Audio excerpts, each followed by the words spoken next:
Se a sociedade democrática dá poder, ela também dá responsabilidade.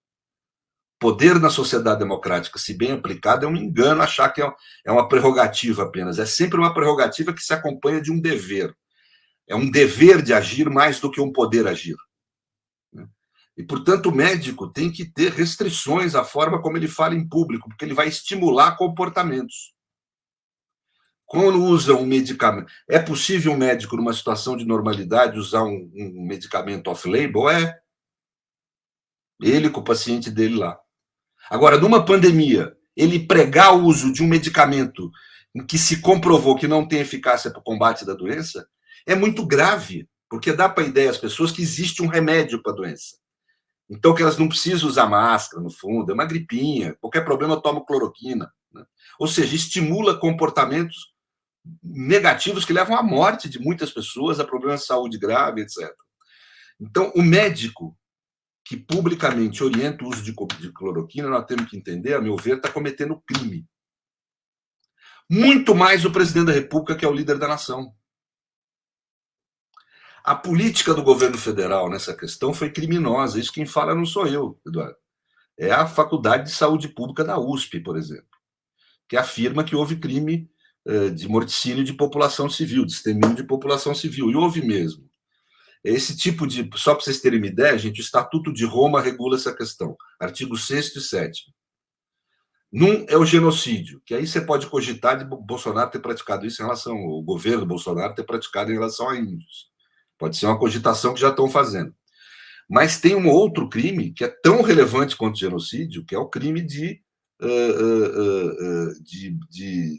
morticínio da população civil. Né? E um dos dispositivos do Estatuto de Roma aponta não fornecer medicamentos, e aí se entende também fornecer medicamentos falsos, né, amuletos, né? Porque o cloroquina é um amuleto, não é um remédio, tem a mesma função do amuleto, né? Numa forma primitiva. Né? Então, eu tomo cloroquina e fico protegido. Ivermectina também virou um amuleto. Né? Se der 3 pulinhos e plantar uma bananeira, talvez sirva também, né? Então, e aí esse tipo de postura, ele é considerado crime, lesa humanidade. Quando o governo nega comprar vacinas, ele cometeu crime ali. Lesa a humanidade, não fornecer medicamento para a população. Ou seja, nós temos aí uma atitude grave, porque isso aí... Tem governos no mundo que erraram, nós sabemos disso, erraram muito na pandemia. Mas erraram. No nosso caso, houve uma política dolosa, uma vontade de produzir esse resultado, inclusive falseando constante e abertamente informações. Vejam, a informação fake numa situação normal já é uma coisa eticamente reprovável e em muitos países juridicamente considerado um delito. Mas numa pandemia é crime grave, gente.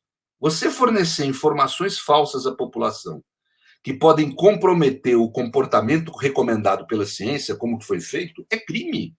Porque nós estamos numa situação excepcional, numa situação extraordinária.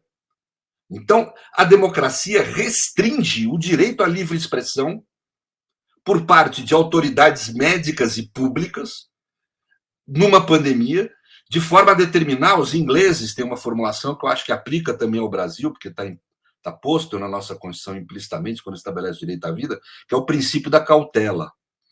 Né? O princípio, entre duas interpretações possivelmente científicas, você adota a que mais protege a vida e a saúde.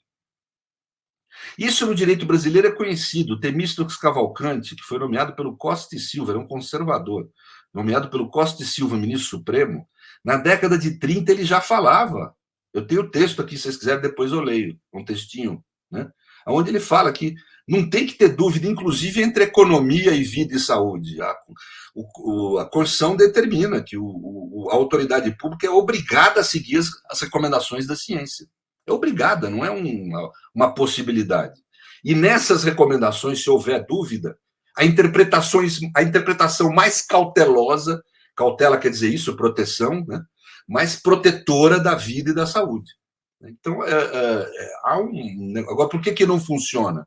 Por que o governo federal passou incólume? E aqui nós temos que falar com clareza para as pessoas entenderem. Pela inação do Ministério Público Federal e da Polícia Federal.